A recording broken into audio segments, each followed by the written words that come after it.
All right, so the song says was "Let's Get It On" from Marvin Gaye. So indeed, let's get it on right here from the studios of Love 99.5. Leo, all good? Shall I not be easy? But listen, but we're coming up your way with a very sensitive conversation. And I would indulge you that, listen, find a way and add your voice to this conversation, because if we don't, or if you don't, we're all at risk. I'm sure that you have heard that saying that, if you have health, you have wealth. But again, in as much as that is really true, if you fall sick, because we're human beings, sickness will come our way, diseases will come our way. But when you trust this health system in your country, if you know that the health system is solid such that if you should find yourself fallen sick or attacked by some kind of condition, if you trust the health system, of your country, you're good to go.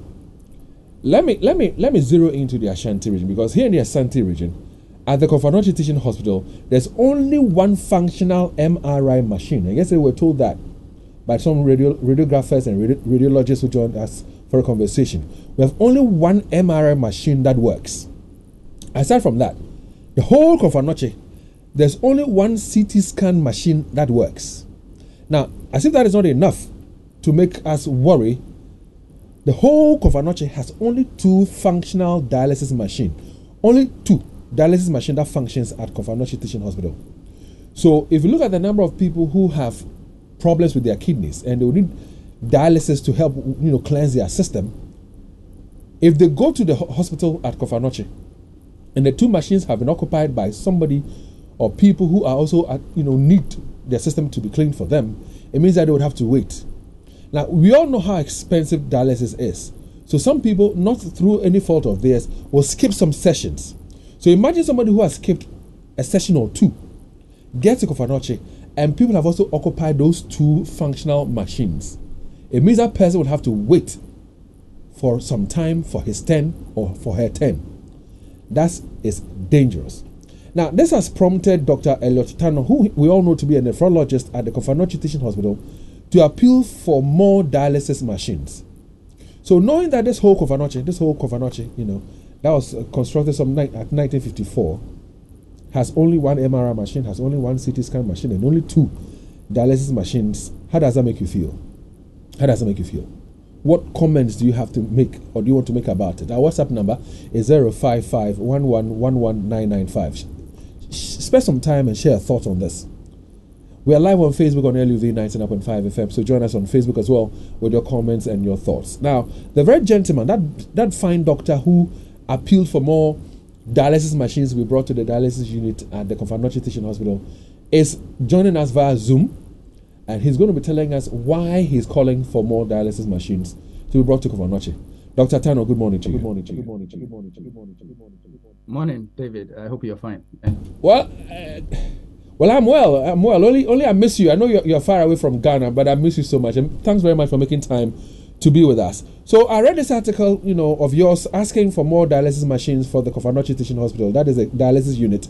What prompted you to make this call for more dialysis to be brought in? Yeah, so thank you very much once again, David, and good morning to your cherished listeners. Indeed, we've been having this, kidney conversation a long time ago, and currently, of course, the Kolebu saga brought the situation back to the fore again. And through discussions, I think I engaged some media where they were trying to find out how best they can improve services generally in the Ashanti region. And they narrowed down, of course, to the teaching hospital. So I want to let listeners understand this. For me, is a broader conversation that goes even beyond Kofoanochi. It is actually a broader conversation that you should be interested in as you listen to us now, as you watch us live now. I hear you. So we're talking about two dialysis machines that you have. Now, for how long have we used these two dialysis machines? Because I'm asking this question because I know that during Dr. Insiansare's time, when he was CEO for Kofoanochi, we had about 8 dialysis machines. So how come we have only 2? And for how long have we been using these 2? Yeah, so indeed, when it was set up, we started off with about 8 machines. And I think I've been following the number of dialysis machines in the country for some time. and wear and tear. And I think sometimes the issue of culture of maintenance to ensure that as the machines are wearing down, there should be a plan to keep increasing or restoring them. But I think that is not the situation on the ground. And unfortunately, currently, like you rightly said, we have two functional machines. I am happy to say that there's ongoing work in terms of some renovation. I mean, currently by the previous administration, which is being carried on aggressively at the Komfo Teaching Hospital to open up the place and hopefully get some more machines on board. But I think generally, we are hoping that it gets done quickly, because as you and I are speaking, somebody is getting the disease now. Somebody would need the machine, somebody would need the services, and it is not available. So all we'll do is that we'll continue to pray for the powers that be to be able to ensure we get what we really need to be able to do that which we are trained to do. So those other machines that you had before, is that to suggest that they have broken down beyond repairs? And like I asked earlier, for how long have we been using these two machines?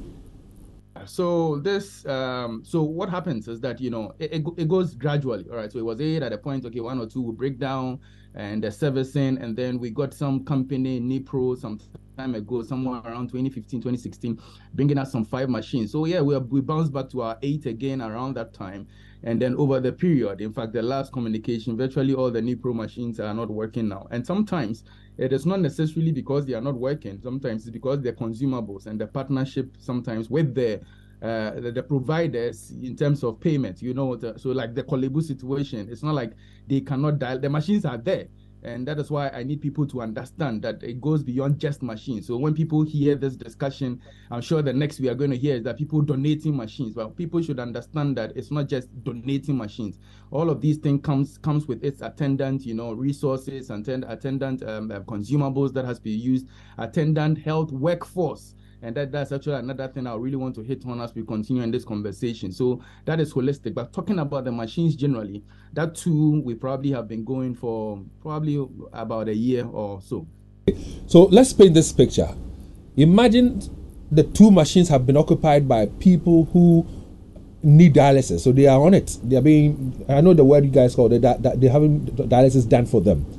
And again, knowing how expensive it is, Dr. Tano, some people will skip their sessions. So 2 people are already on the 2 machines.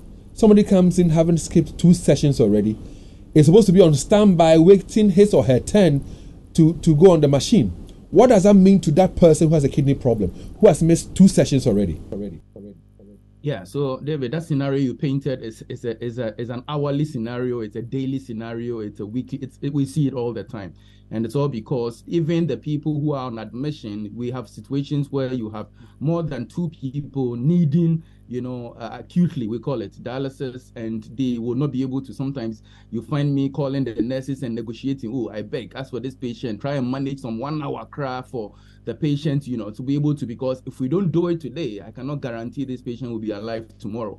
So it is really difficult. And I think that is the situation which calls for, again, a national conversation for us to see how best we can get, solutions to it. That scenario is a daily scenario.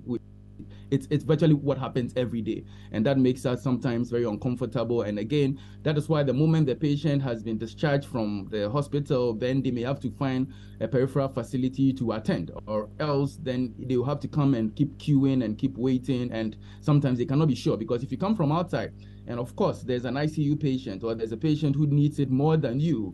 As doctors, we are supposed to try and put the person who needs it more than you ahead of you. So you end up waiting virtually the whole day. And then that is why probably you be advised to try and find some facility elsewhere to attend.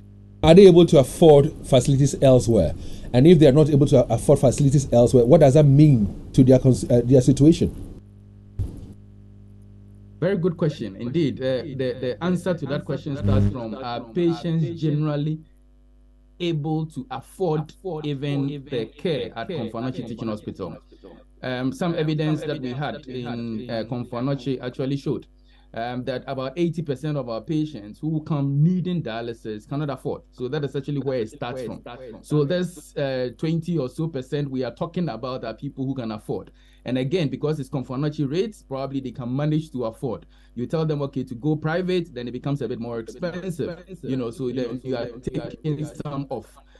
And when you probably want to decide, like Olebu is doing, to charge in quote realistic prices, then you actually cost is it's a big issue. So we can get 20 machines now, 30 machines in Confanoche, but the point is that how many people would be able to afford it? So that is also another conversation altogether. So let's talk about that then, because the article that I read is asking for more dialysis machines. But again, another leg of the conversation is that you have concerns about the pricing of the consumables. Now, you and I know that it is quite high because of taxes and import duties on them, right? So what can be done about the consumables such that even when we have enough dialysis machines, people can afford to go through this process? Yeah, so thank you. I mean, the question can be answered if we're able to know, the parameters that makes the cost. All right, so generally, most of the consumables we use are not produced in this country, so they are imported. And the moment they are imported, then the forex becomes a problem. So you can think about it that if we are charging, let's say 20 cedis per session of dialysis last year, when the CD was, or when the dollar was 6 cedis, then now that is 12 cedis, then automatically the price is double. Having to discuss the other big issue of the taxes that have been slapped on, these healthcare products, which has been topical for some time now. So that also adds to the cost. So these are the two main things that drives the cost of dialysis. And indeed, if these things are not within the domain of the teaching hospitals, so within the domain of the healthcare fraternity, then if they are back because they are owing, and I think this is realistic, because trust me, when you are owing, those suppliers will not give you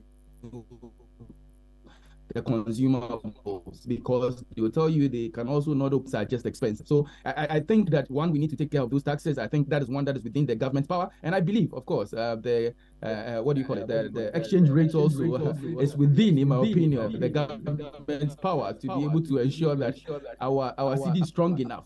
Then the other thing is that can we produce these things locally? And indeed, if we can empower some companies to be able to produce it in the country at the cheaper rate, or government will be helping to import these things from some, it would not push those prices up, and the majority of our patients can afford.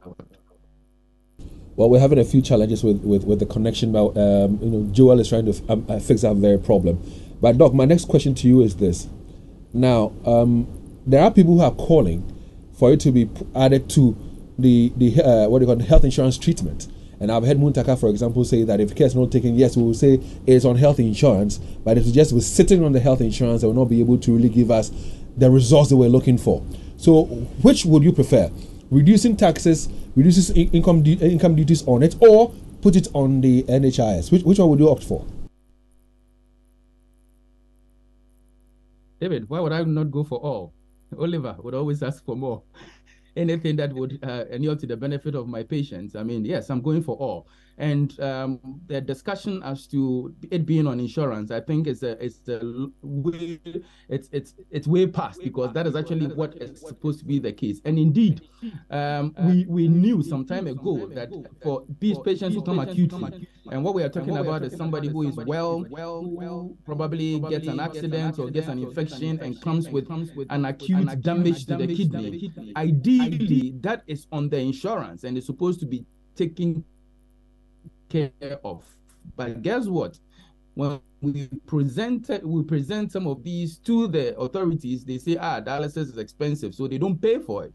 And then over the period of time, then it started getting off, totally. So it is like Motoka is saying, technically it looks like it is on, but it is not on, sort of. So people still are not able to assess it. So I would advocate, and I think the Ghana Kidney Association has been championing this, to try and get, dialysis onto the National Health Insurance Scheme, or some bit of it. I mean, I would agree with government that, listen, yes, cost of kidney care is expensive, very expensive.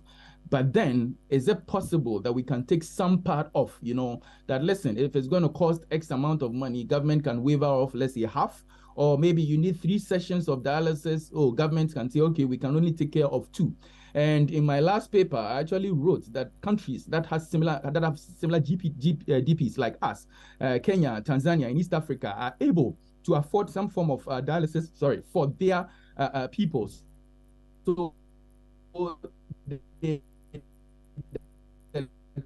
government says, listen, we cannot afford the 3 times. Dialyze their patients who are on insurance twice a week, at least, which I feel it is something that we can also emulate as a country. So we need that discussion, and Ghana Kidney Association would continue with that, where we would want to say that, listen, we cannot say hands off. I mean, if you have malaria, you have diabetes, you have hypertension, okay, it's on insurance.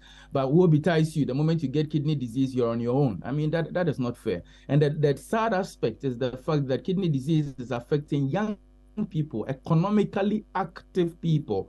Our average age is, let's say, 46, 47 years. And that's the age where people should be working hard to be able to make some money and pay taxes to this government. So government should be interested in getting these people healthy so they can work to pay taxes back to them. I think when we see that as a way to, know that, listen, the people you are spending the money on are people who are valuable so far as, the economy is concerned. So it's not like a waste per se, but it's an investment even in these people. I want government to look at it that way.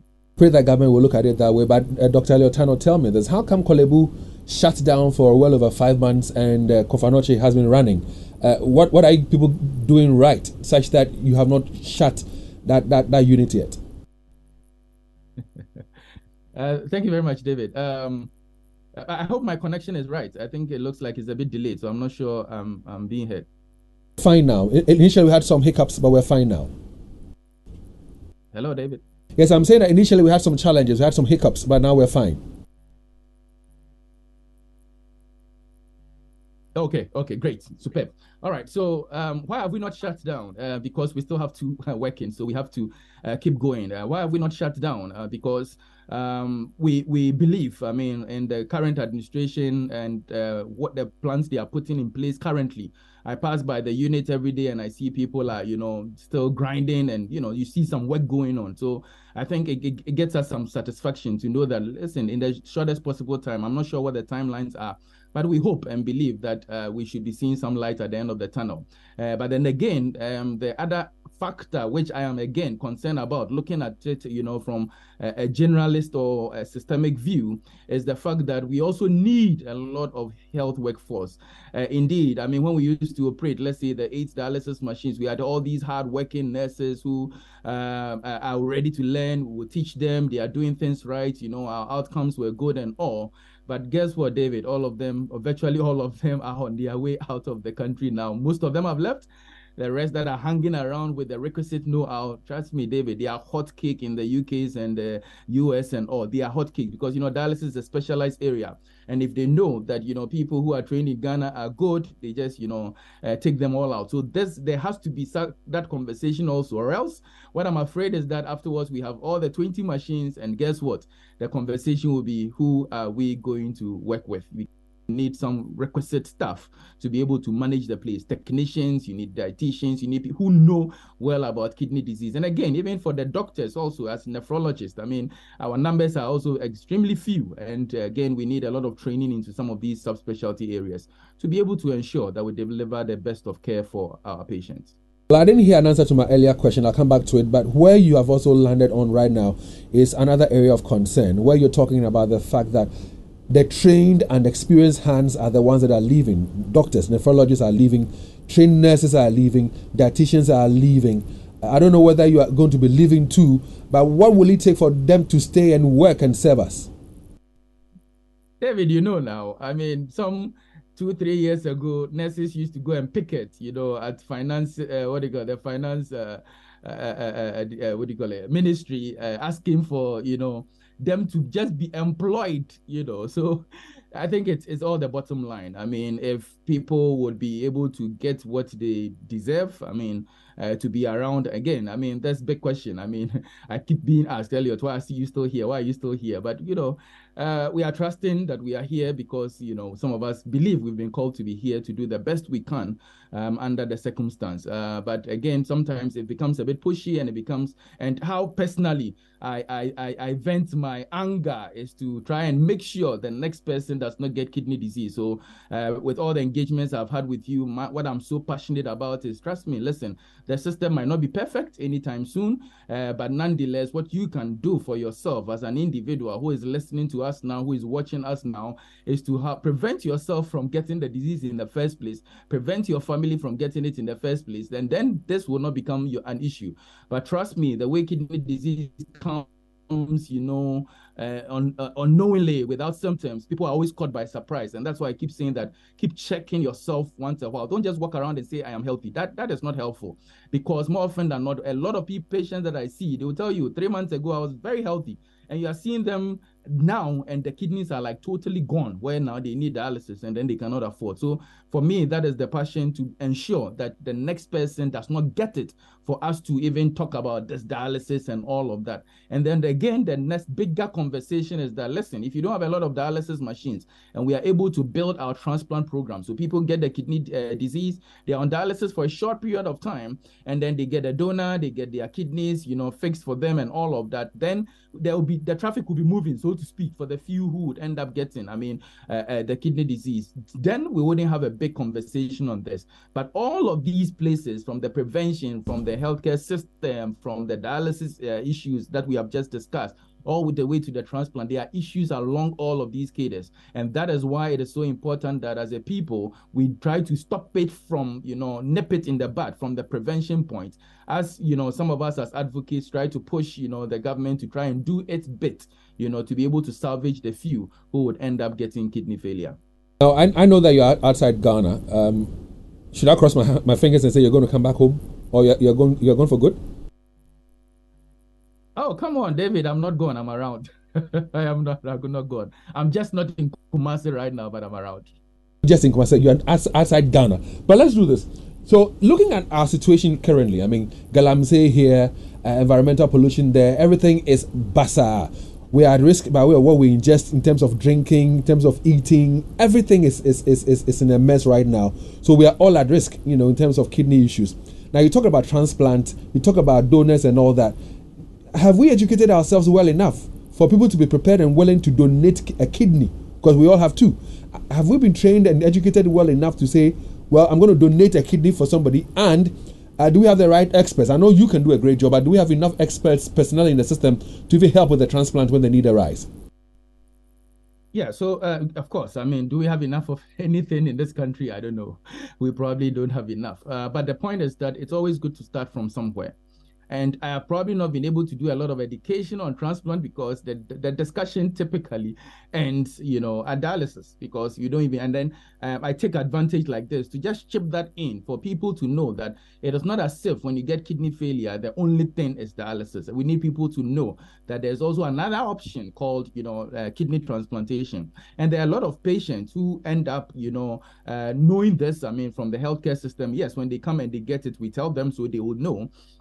And then I would say that when they know it, we also then will talk to their families, So I have a lot of patients who have gone or who have had transplant done, and it's all education. So the point is that is it for maybe public consumption as it stands now? Maybe as we continue with this conversation, to be honest with you, David, it is for me exciting that now kidney disease is a household, condition that now people know.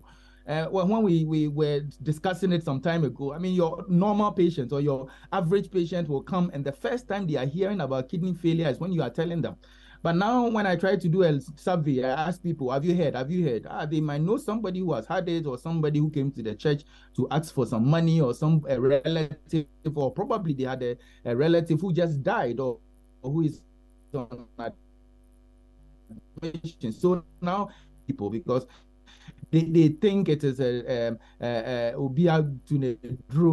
some deity, that kind of thing that might be affecting, them. So they were fine, and one point they are all swollen and they are dead. So it's like, oh, you are educating people to know that, listen, kidney disease is just like any other condition. There are things that when you do, your risk factors increase. There are things that you can do to protect yourself. There are things that indeed you sometimes will do everything right, but probably it's a family line thing or something. And again, if you engage early, just like every other condition, then we are able to prevent you, from. I had a patient, who was for dialysis, and as of now, the patient is still that has not even gone on to dialysis yet. What are we trying to do? We are maintaining so it doesn't get any worse, and we have actually been maintaining this for the past 6 years. And anytime I see him, I get so excited because it's like if we had not done this, probably he would have been on dialysis, and we never know what will happen in terms of cost issues. But the issue is that indeed it helps to know that now people are becoming more aware, the peripheral hospitals are becoming more aware, and if that happens gradually, people get to know about it. And as we are having these conversations, somebody in their car, in their office now would hear a bit more about kidney disease. Yeah. And my NGO also has tried to get volunteers. I realize the work is a lot. One cannot do it alone. So get a lot of volunteers out there, and we are open to invitations to churches, organized groups, and all to stem the tide, to ensure that people know what they need to know to prevent themselves from kidney failure. Can you assure people of Ashanti and beyond that the dialysis units will be open, will remain open? Korle Bu has been shut for over 5 months. It's now been opened, and I'm told that the queue is crazy. Can you assure people of Ashanti and beyond that the dialysis unit at KATH will remain open? Well, I am not the head of unit. I will not be able to speak. I am not the PRO. I might not be able to speak generally, in direct Komfo issues. But I am hopeful, that, we are going to keep doing our best, under the circumstance to ensure that we deliver the best we can. And again, keep engaging the hospital to try and finish up the renovation work, which we are really, really, keeping our fingers crossed on that. So the general public should be rest assured that we won't close down, but we will try and work with what we have, and we only hope that we'll be able to get more, as soon as possible. So I asked that you do me a favor, that you hold the line for me, and we'll pick a few calls. Maybe somebody has a question for you. And so let's spend a few minutes to interact with our listeners as well. So you can give us a call on 03220-83596, 03220-83597, 03220-83598. If you have any contribution or any question for Dr. Elliot Tanokranteng, he is on Zoom. You can call and engage with him, ask any question. But you're talking and asking for more dialysis machines. How much does one cost? Hello, David. Dr. Tano, I'm saying that how much does one machine cost? One dialysis machine, how much does it cost? Yeah. No, I'm not into procurement, and I wouldn't want to get into that discussion again.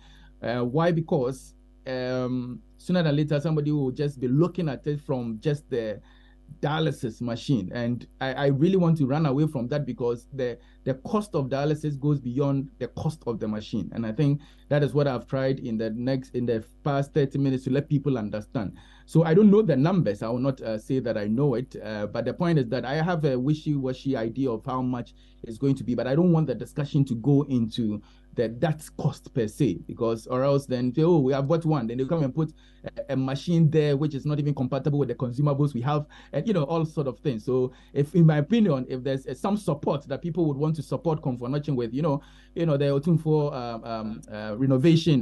Big time renovation is coming up. I think that people should support this, and I think it's a worthy cause. We've struggled with Komfo resources and infrastructure for a while, and I believe that if we support this, we'll be able to get that facility that we'll all be comfortable with. Komfo is where we all would go to when we are unwell. So I believe that we need to push a lot more into it. So I would not want to go into the cost issues, if you don't mind. I wouldn't mind at all. And of course, I like how you put it, because the Ashanti 25th anniversary legacy project, which is titled or dubbed Heal Komfo, is going to be on shortly, and reps will be with us this morning at 9:30 for that conversation. So I like the way you put it, that if they have any support, they should channel it to that area. We have some callers on the lines right now. Nana Kweku is on. Nana, very quickly, what's your contribution or your question, Nana Kweku? Good morning. Good morning. How are you? I am well. Dr. Tano is listening to us. Yeah, thank the doctor very much for the answers provided today. But please, before you end, if you can let it some sort of get some education, further education to people for the prevention. As the saying goes, prevention is better than cure. And then also, we are also, with me, I always want the prevention aspect. Why don't we then now get people to have insurance? You may have, but let's get these insurance companies also to target people having personal insurance on health. This is what happens in abroad, where someone might be on a national health insurance scheme, but have a private insurance. Suddenly, that will take care of certain things from the whole national health insurance thing. Because as we are saying, everything. If you put this on it, men will also start going for these statistics or that we have prostate cancer. We also come in and everything, and health insurance in the combo. So please, if you can advocate for people to have personal insurance. Right, Nana Kweku, thanks very much. And he talks about advocating for personal insurance plus prevention, what we need to be doing for prevention. But with all the galamsey pollution and all, can we really prevent this? Kofi Bedu is also on the line. Hi, Kofi, good morning and welcome. Hi, Dave. How are you? I'm well, Kofi. Your contribution or question to doctor? What is the name of the doctor you're speaking with, please? Dr. Elliot Tannock Cranting. Okay. Dave, I said some time ago that President have stolen the health of the youth of this country, and I've been proven right, because the cry of a little Priscilla who was a kidney patient, her cry is still fresh in my memory. She was crying on the government. In fact, she mentioned the name of President. President, please come and help me. President, you and your wife should come and help me, or I may die. Barely for 48 hours, this patients died. You see, Dave, if you were the one that this girl was calling upon, if the doctor, our guest, is the one that this girl was calling upon, mentioning your name, wouldn't you have paid a call on her, even if you don't have the means of providing what she was looking for? You would have.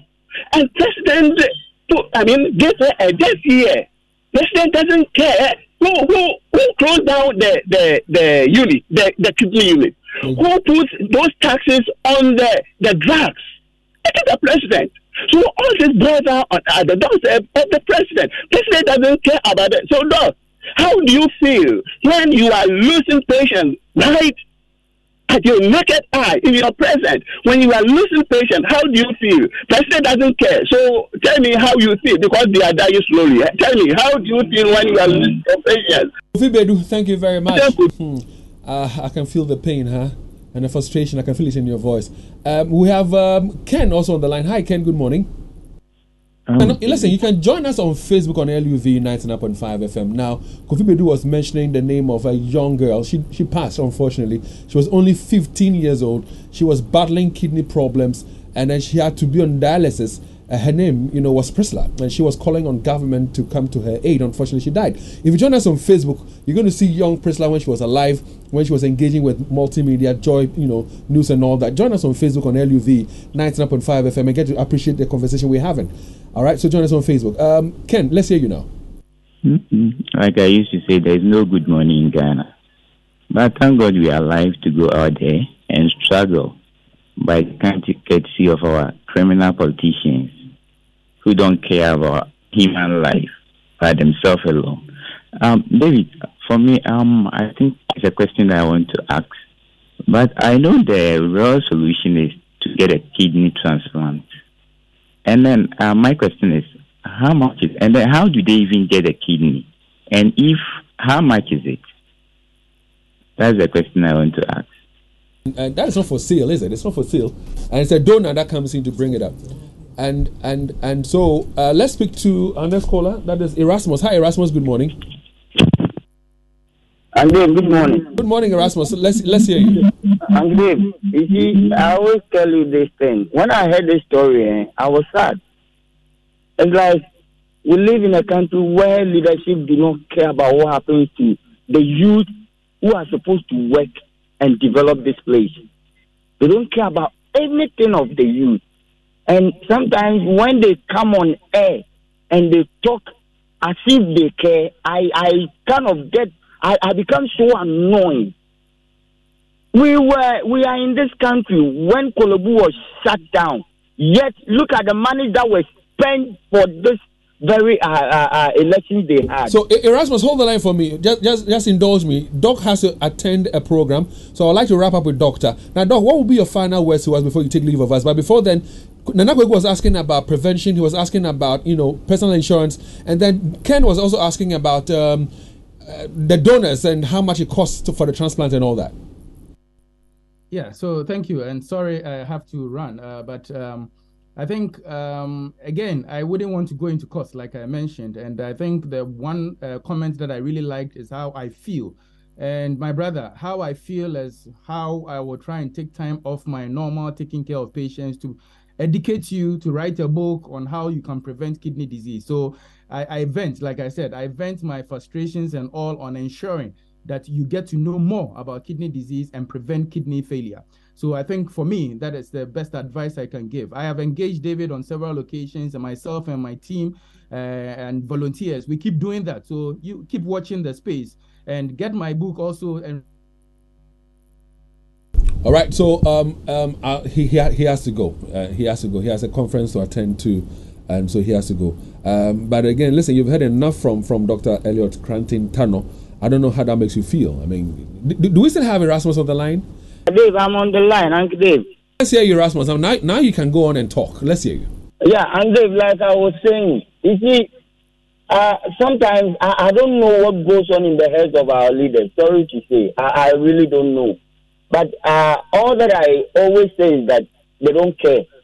And when you treat your youth this way, do you expect them to stay? It's like a father and a mother in the house not treating their children well, not giving them proper food and not giving them proper training. What happens is that these children become wayward. And if care is not taken with the kind of attitude of our leaders, if care is not taken, they will end up leaving this country and rule over animals. Hey, you, Richard. And Erasmus there. Let's now engage with Richard. Hi, Richard. Good morning. Welcome. Good morning, indeed. Yeah. Charlie, let's hear you, boss. I'm glad that you have joined us.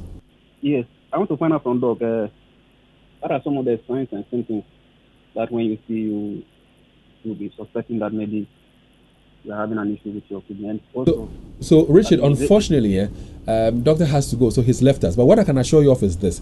I'm not going to sit here and speak as if I'm a doctor or a nephrologist. I'm not, okay?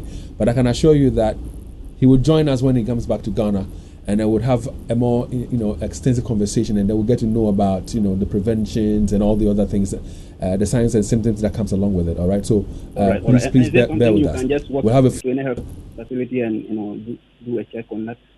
Yes, that's what I'm saying. That I wouldn't want to sit here and speak out on his behalf. We'll have a full show when he returns to Ghana. All right. So please indulge us. All right.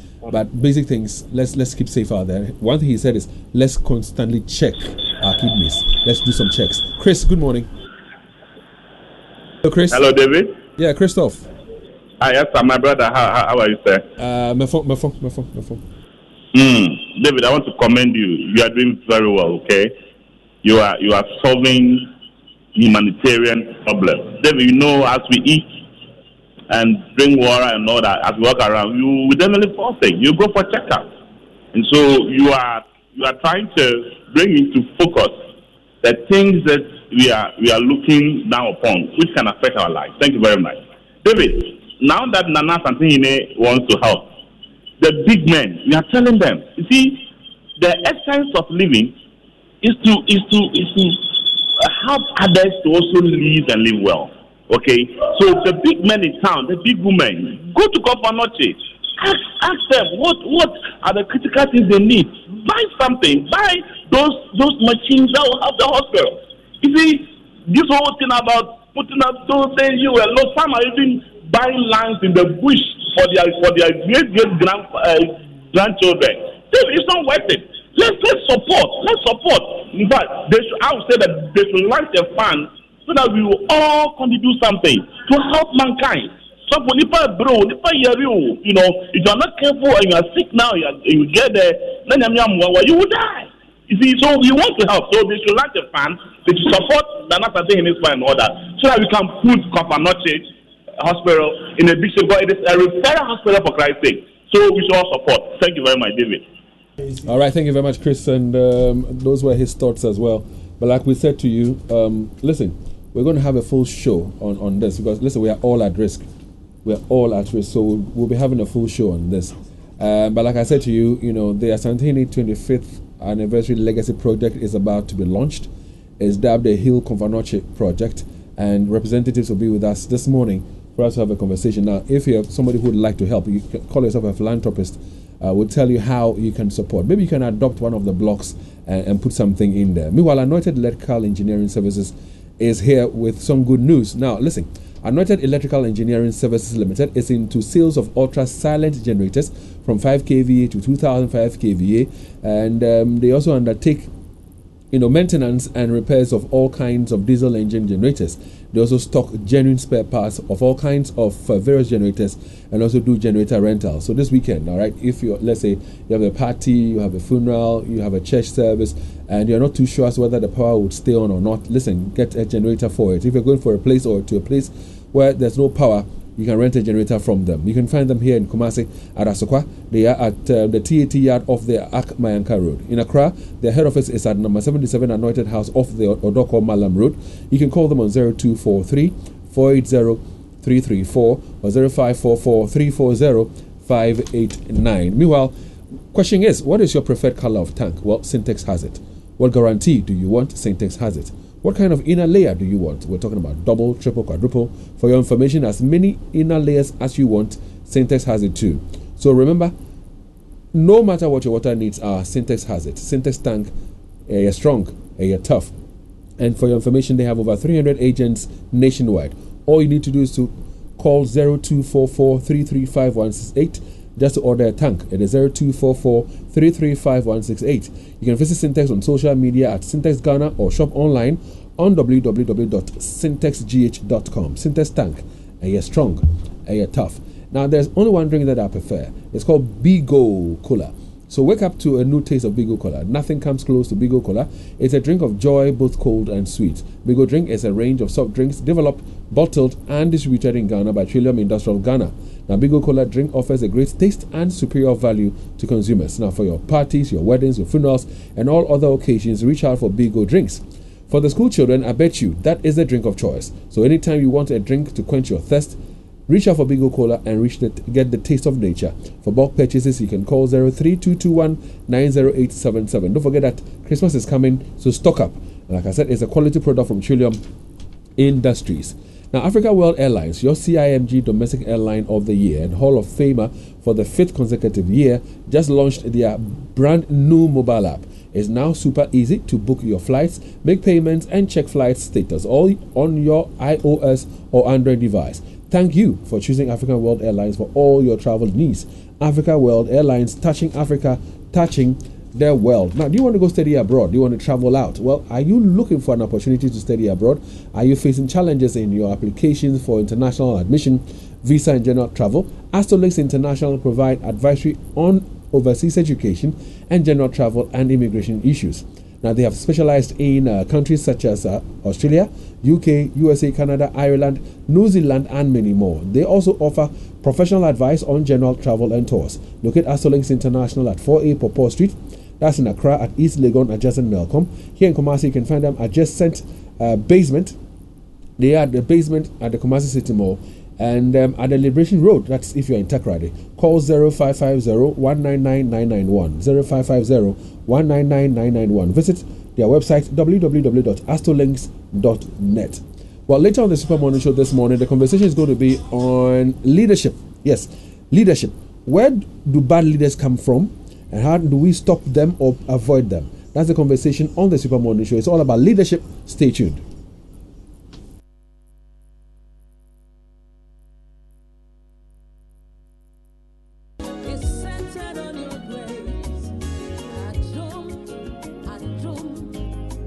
name is Diana Hamilton, VGMA Artist of the Year 2021 and brand ambassador of Awake Purified Drinking Water. I am super excited to partner with Ghana's first charity-driven water to give back to our communities. Awake is a brand that makes a difference. We impact the world around us. That is why for every bottle of Awake water you buy, an amount is donated to the National Cardiothoracic Center. Yes, every time you quench your thirst with a refreshing bottle of Awake, you're helping contribute to save lives. So keep drinking Awake Purified Drinking Water and let's continue making a difference. Awake Water, one for life, supporting the National Cardiothoracic Center. This advert is FDA approved. Why risk having your visa denied when you have Excel Plus education? Do you have an offer to study in the UK, Canada, USA, or Australia this September? Do you require professional guidance on how to submit your visa application? For a free support on all aspects of your visa and student application, get in touch with Excel Plus Education right away. Call or WhatsApp us for no cost at all on 0243 334894 or 0246 725909. Excel Plus Education, putting you in charge. 1xBet. Big bonuses, big odds, big wins. Download 1xBet app, make a deposit, and you get 300% bonus on up to 3,445 Ghana cedis. The biggest bonus ever. 1xBet is a reliable bookmaker. So head up to 1xBet.com.gh. Register with promo code WELCOME-GHANA and get a huge welcome bonus on your first deposit right now. Have a chance to win. 1xBet gives you more. Gambling can be addictive. Bet responsibly. Not for person under 18 years. This advertisement has been vetted and approved by the Gaming Commission. Mama yes fruit salad. Fruit salad or the fruits to sanka, bofre, mango, ni guava yeno, e yo deunqua. Nenya ni denku, e sama ubosha se, at the pair of fruit to my friend vitamin C, and ascorbic acid no, ubenya e home faso. Saran suna ampon sefa edro citro seed, ede, na vitamin C a shenuma. Wofra citro seed de biara e boa wo mawakro wuntem e boa wo honam manutimi cold ni flu ni kata e boa wo ma honam ani da ho na e pagya wo hoɔden a wode kunyare wa pii enti citro seed boa kwan bebre so enti ene fa citro seed na nya emu afoɔden pa no FD ahwehwɛ sa adwadie nkratoi agye atum sɛ ɛyɛ citro seed ade pankwa.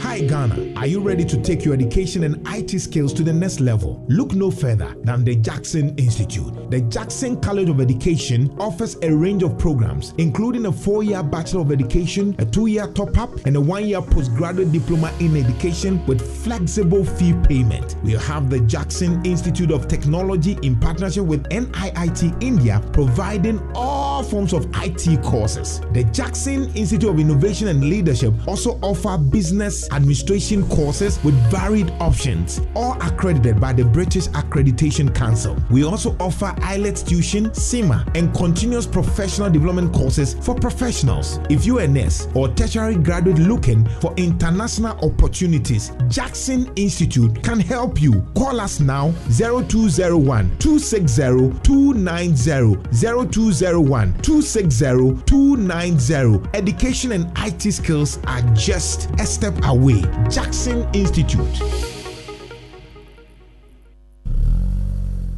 Hey, welcome back to work. Charlie, thanks, bro. Thanks, the bro. malaria really knocked you down, eh? Charlie, no joke. Fever, headache, vomiting, loss of appetite. I couldn't even eat my usual fufu. You and fufu? How we go do it? I hope you got tested before the malaria treatment. Oh, yes, I did. And thanks to Malatu, I kicked out malaria one time. Sharp. Anyway, sorry to ruin your excitement, but your boss asked of you. Okay. She says she has plenty work for you. No problem, Charlie. Strength day. You see, When malaria strikes, take Malatu, containing Artemether and Lumefantrine. Comes in tablets and suspension for the effective treatment of malaria in adults and children. If symptoms persist after 3 days, consult your doctor. Malatu is manufactured and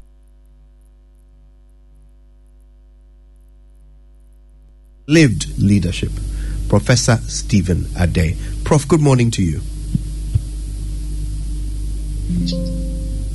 Good morning. Prof. Adair joins us via Zoom. It's very nice to see you, Prof. So we're going to get into this conversation in just a moment. But in fact, let's go straight to it. We'll do these messages a bit later. Let's get into it.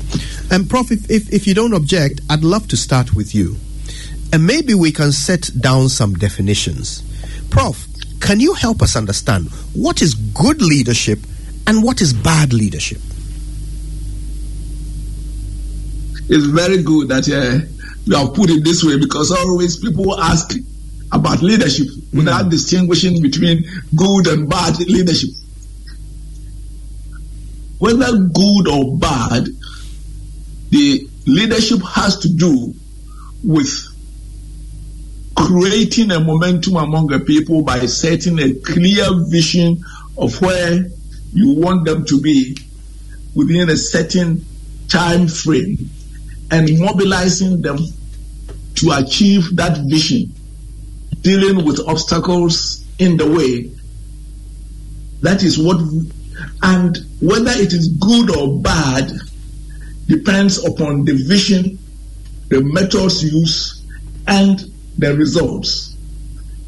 Oftentimes, for example, in the case of the times of Hitler, you have a conglomeration of bad leadership in Mussolini, Hitler, the Japanese, and the rest.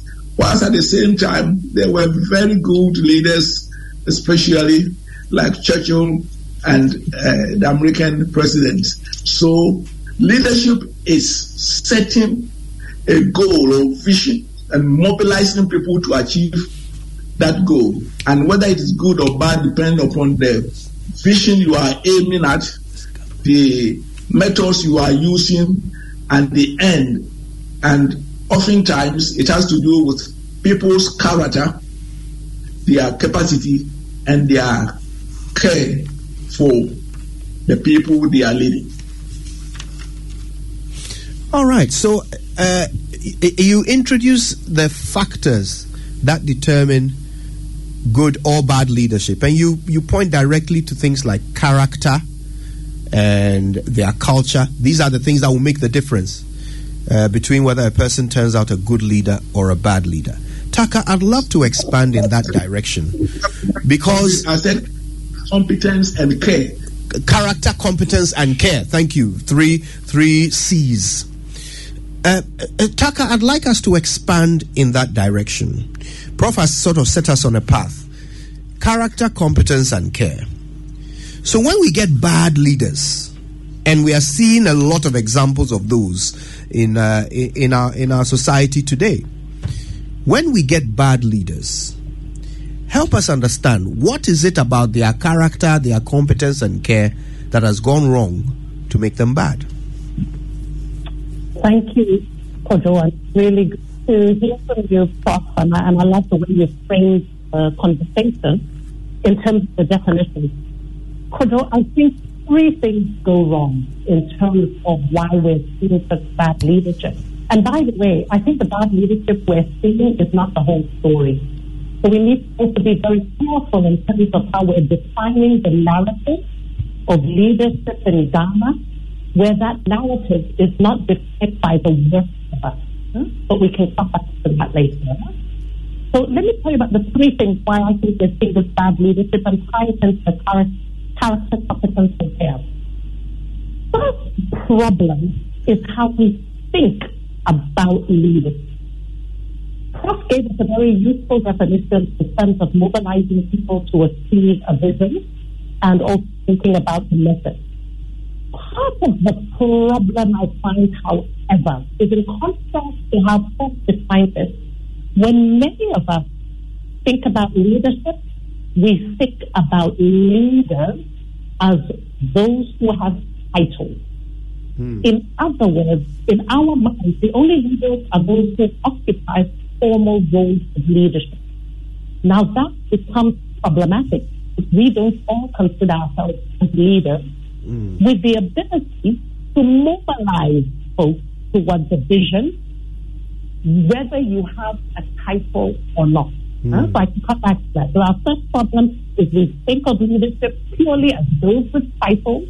We think only about leaders instead of think about it as a practice that we can all exercise. Second problem I find is that people in leadership roles are trying to lead others without leading themselves. You can't lead another until you lead yourself. So often I find those who are defining as bad leaders are people who are unable to manage their ego, unable to manage their trapping, their desire for trapping power because of their own insecurity, are unable to hold themselves to account. All the elements that Prof talks about in terms of character come from being able to first and foremost manage yourself. And I'm talking about going beyond morality and religiosity. Here's some of the real basics. So that's the second thing. You can't lead another until you start to manage yourself. The third and final point in terms of why I think this is going so wrong is that bad leadership doesn't happen in a vacuum. If you have institutions where there are no systems of accountability, no transparency, no participation or voice, huge power imbalances, then chances are you're almost having that kind of ground that will give heed to bad leadership. And it takes a very strong character to operate in that context and display good leadership. So it's either in the institutions culture or it can be in our broader political culture, particularly if you're talking about poor leadership within the context of politics and public sector. So we can start to that, but I think it's really starting to look at what is that environment that is contributing to the poor leadership that we're seeing. Because unless we solve for that, we'll start to find even the best of our character leaders who display character and competence and capacity will struggle to be the best in those style environments. Let me pause there for now. Taka, before I bring in Prof Ade, this worn out statement that the leaders come from among us is obviously true. So I'm wondering, does this mean that when we see an increase in bad leadership, it's because as a people we are manifesting more of these bad characters, or is it the leadership that is corrupting people that we put into those positions? It's interesting. It's almost like a chicken and egg thing. I think what's important is that we take responsibility for the type of leadership we're creating. So, concretely, for instance, when you talk about poor leadership in the public sector or on the political front, reflected in increased levels of corruption, where we have to look at ourselves as citizens is, and correct me if I'm wrong, what I often see within society is when people acquire all kinds of conspicuous status symbols, the big cars, the big house, we will still continue to revere them regardless of how they got their money.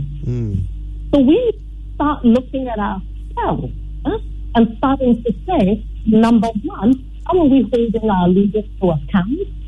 How do we treat leaders who have very clearly violated the social contracts we have between us? And how are we indeed selecting our leaders, exercising leaders for ourselves, and exercising citizens? That's fascinating. If you just joined us, we're talking to Taka Awori and Professor Stephen Ade about leadership. Can't think of two better resources for this conversation. Now, Prof, bearing in mind what Taka has laid out about the responsibilities of the people in choosing the right leaders, then I have to ask, are Ghanaians best qualified to choose good leaders? And I'm asking this because, we are a democracy. So it's always going to be the majority that chooses our leaders. But we have seen how some of the voters behave, how they offer their votes for money, how they revere people who have wealth without caring how they became wealthy, as long as they can get some for themselves. If this is how our mindset is, then are we qualified to choose good leaders in Ghana, Prof? I'm glad that I'm not your student, because your questions are very hard.